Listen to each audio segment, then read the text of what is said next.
کراچی میں رمضان کے پہلے ہی ہفتے میں جو فگر ہم نے کوٹ کیا 700 کیسز رپورٹ ہوئے، کیا یہ صرف بدہضمی کا معاملہ ہے، ان کے کوئی ایٹنگ پیٹرنز کا ایشو ہے، یا پھر کوئی وائرل انفیکشن بھی ہو سکتا ہے؟ دیکھیں ہونے کو وائرل انفیکشن بھی ہو سکتا ہے، لیکن عام طور پہ جو ہم دیکھتے ہیں تو ہمارا پیٹرن جو کھانے کا ہے وہ سب سے بڑی پرابلم ہوئی ہے۔ آپ نے نظم و ضبط کی بات کی، جی میرے خیال میں زندگی کے تقریباً تمام شعبوں میں ہی ہم اس میں بہت ہی پیچھے ہیں اگر ہم باقی دنیا میں دیکھیں، اور کھانے کے معاملے میں بالکل رمضان میں آپ دیکھیں کہ جو ایک مہینہ ہمیں دیا گیا تھا بیسیکلی ہماری ٹریننگ کے لیے تاکہ ہم پرہیزگار بن سکیں، بالکل، تو ہم اس کو تو خیر بالکل ہی بھلا چکے ہیں انفارچونیٹلی، سب نہیں لیکن میرے خیال میں زیادہ تر لوگ۔ تو اس میں یہ ہے کہ جو بھوک ہے وہ روحانیت تو خیر وہ دیتی ہی ہے، اس میں تو کسی کو کوئی شک بھی نہیں ہے۔ سائنٹیفکلی اگر آپ دیکھیں تو ہمارے جسم کے لیے بہت زیادہ فائدے ہیں، مطلب جیسے ایک ری بوٹ ہوتا ہے نا کوئی بھی سسٹم، تو اس طرح ہے، مطلب ہمارے جو جسم کے جو اعضاء ہیں خاص طور پہ جو نظام سے جڑے ہوئے ہیں، آنت ہے، جگر ہے وغیرہ وغیرہ، وہ خاص طور پہ بہت زیادہ انہیں سمجھ لیں کہ ایک ریلیف ملتا ہے، انہیں سکھ کا سانس ملتا ہے جب ہم یہ مہینہ جو آتا ہے تو، لیکن ہم کیا کرتے ہیں، ہم اس کے اوپر برڈن بڑھا دیتے ہیں، مطلب وہ جو بیچ کے 12-13 گھنٹے ہیں وہ تو چلو ٹھیک ہے، لیکن صبح جو ارلی مارننگ میں اور پھر جب افطار کے وقت، تو وہ بجائے فائدے کے میرے خیال میں زیادہ تر لوگوں کو نقصان ہوتا ہے، اور رمضان جب ختم ہوتا ہے ویٹ بڑا ہوتا ہے، ویٹ بڑا ہوتا ہے۔ معدے کی تیزابیت، کیا ایسی غذائیں ہم کھا رہے ہوتے ہیں کہ اگر سحری میں کھا لیا پھر پورا دن ڈسٹرب ہے، افطاری میں بھی پھر ہم رہ نہیں پاتے ہیں، پکوڑے سموسے کھانے ہیں، پھر وہ بس اسی وجہ سے ہم بیمار ہوتے ہیں اور اسپتال چلے جاتے ہیں؟ دیکھیں اس میں نا دو بہت اہم چیزیں ہیں، ایک تو خوراک ہے، ٹھیک، اگر آپ دیکھیں کہ رمضان کے علاوہ وہ چیزیں ہم بالکل ہی نہیں لے رہے ہوتے ہیں جو ہم رمضان میں جو ہے وہ لازمی لے کے آ جاتے ہیں، اب ویسے کب پکوڑے وغیرہ منگوا کے کھاتے ہیں؟ نہیں، اس میں وہ ایک لازم جزو ہے، مطلب اس کے بغیر لوگوں کو یہ لگتا ہے کہ شاید افطاری مطلب ممکن ہی نہیں اور مکمل ہی نہیں ہے، مطلب وہ اس کے بغیر ادھوری ہے شاید۔ اور دوسرا ہے ٹائمنگ، جس کو بھی معدے کا مسئلہ ہے اسے ہم سب سے بڑی جو ایک انسٹرکشن ہوتی ہے، جو سب سے بڑا پرہیز ہوتا ہے وہ یہ ہوتا ہے کہ جب آپ نے لیٹنا ہے اسے 3 گھنٹے پہلے کھانا پینا بند کر دیں۔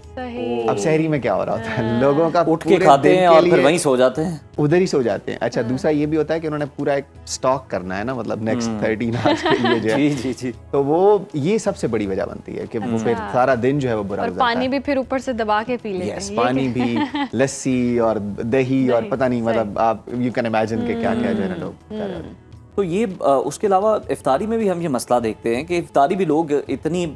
فل ہو کے کر لیتے ہیں کہ وہ بھی اس کے بعد پھر کوشش تو کرتے ہیں لیکن ہلا نہیں جاتا، بہت زیادہ غنودگی ہوتی ہے، یہ صرف اس لیے کہ ہم اپنے معدے پر بہت زیادہ بوجھ ڈالتے ہیں؟ بالکل، دیکھیں نا آپ پورے دن کے لیے معدہ جو ہے وہ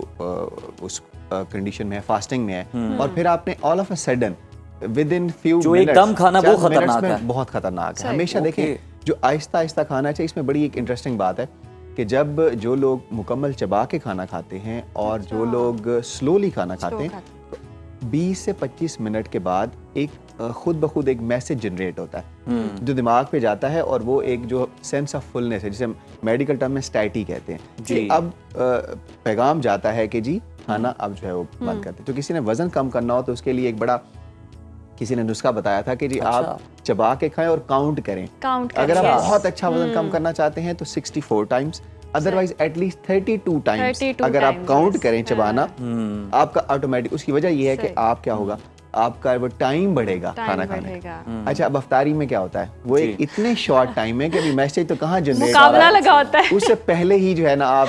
بڑی زبردست آپ نے ٹپ دی ہے، یعنی بندہ وہ کاؤنٹر تسبیح ایک ہاتھ میں رکھے اور چبائے، شروع میں کاؤنٹ کرنا پڑے گا، پھر آپ کو خود ہی وہ جو ہے نا وہ ہو جائے گا ایک آئیڈیا۔ اچھا یہ ہم دیکھتے ہیں گیسٹرو کے پھیلاؤ کے لیے آلودہ پانی کا کتنا بڑا رول ہے، کہ ہم دیکھتے ہیں آج کل پانی بھی صاف میسر نہیں ہو رہا، اور کراچی جیسے اگر آپ کہیں کہ جڑ کیا ہے معاملے کی تو وہ یہی پانی سب سے بڑا ہمارے ہاں المیہ ہے اس وقت، اور دنیا کے خیر بہت سارے ممالک کا، لیکن پاکستان کا خاص طور پہ، کہ جو صاف پانی ہے وہ بہت سے لوگوں کو اویلیبل نہیں ہے۔ اس سے نہ صرف معدے اور آنت کے گیسٹرو کے مسائل بنتے ہیں، ہیپیٹائٹس اے اور ای جو ہے، جو عام طور پہ ہم پیلا یرکان کہتے ہیں، وہ بھی اس سے بہت زیادہ پھیلتا ہے، اور بھی بہت سارے انفیکشنز ہیں جس کی وجہ سے ہیں۔ تو یہ اگر آپ بات کریں جڑ کی تو جڑ یہی ہے، اور اس کے علاوہ باقی جو ناقص آپ کو دیکھیں جو ہمیں چیزیں ملتی ہیں، آپ